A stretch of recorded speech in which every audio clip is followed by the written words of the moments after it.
આપણે સૌ જાણીએ છીએ કે કેટલાક વર્ષો પહેલાં અલ્પેશ ઠાકોર કોંગ્રેસ પાર્ટી છોડીને ભારતીય જનતા પાર્ટીમાં જોડાયા હતા।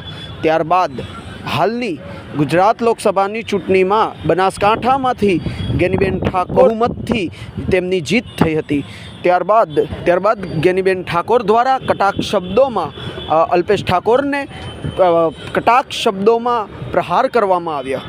ચૂંટણી લડતી હતી, રાજીનામા પડતા હતા, ના બધા તાયફા થતા હતા, પાણીથી સોટી બળ કરતા હતા એટલે થોડુંક એવું દુઃખ લાગતું હતું કે જેના માટે મારો સમાજ હોમાઈ ગયો, હું હોમાઈ ગઈ, કોંગ્રેસ પાર્ટી હોમાઈ ગઈ। કદાચ સંજોગે પક્ષ પલટો કરવો પડે, પણ જેની પરાકાષ્ઠ વટાવવાની હોય, પરાકાષ્ઠ ન વટાવી હોત તો કેમ એમ લાગોત કે અમે ભૂતકાળની અંદર એમના માટે હોમાઈ ગયા ને તો હદ નથી વટાવી એટલો મને રાજીપો પણ લડતી હતી, રાજીનામા પડતા હતા, ના બધા તાયફા થતા હતા, પાણીથી સોટી બળ કરતા હતા એટલે થોડુંક એવું દુઃખ લાગતું હતું કે જેના માટે મારો સમાજ હોમાઈ ગયો, હું હોમાઈ ગઈ, કોંગ્રેસ પાર્ટી હોમાઈ ગઈ।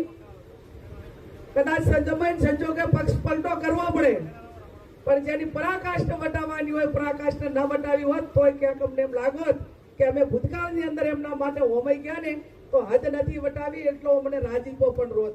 પણ હું અભિનંદન આપું છું બનાસકાંઠાની જનતાને, તમને બધાને કે તમે જે વટ રાખ્યો છે અને તમે જે કામ કર્યું છે એ બધા તૂટીને પડ્યા હતા। અહીંથી દાઉદ એટલા દાતારા પણ કોઈ વગર ઊભું ના રહેવાનું અને સમગ્ર ગુજરાતની અંદર બનાસકાંઠાની જનતાએ તમે બધી કરાયો છે। હવે એમને થતું હોય કે આવું ના કર્યું હોત તો સારું એમ હરાઈ જ નાખો, હું લડું છું એમ કે મારી આબરૂ થાય છે। અરે આપણા મતદારો આગેવાનો એમ કે તમારી છે 52 ગેમથી ધના તમે લડતા તાર તો આલ્યા હતા, હવે લડશો તારે આપશો। આ લડે એને બનાસકાંઠા તો કઈ લેવા દેવા નથી। અત્યારે તમારી આબરૂ ચાલે તમે લડો એટલે અમે ભૂતકાળમાં હતા ને ભવિષ્યમાં રહેશું। આવા બધાને જવાબ આલવો પડે કે ના આલવો પડે?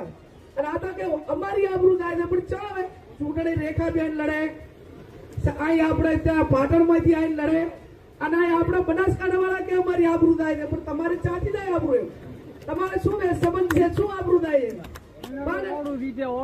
મેં કીધું એ પ્રમાણે સમાજને કશું દેખાય નહીં એમ આપણા જેટલા પણ ગુજરાતની અંદર કોંગ્રેસના આગેવાનો ગયા એ બધા જ્યાં ગયા ત્યાં ક્યાંક થોડા ઘણા પ્રમાણમાં ક્યાંક ફાવટ પડ્યો હશે, પણ એ પૈકીનો ફાવટ બનાસકાંઠાની જનતાએ નથી પડવા દીધો।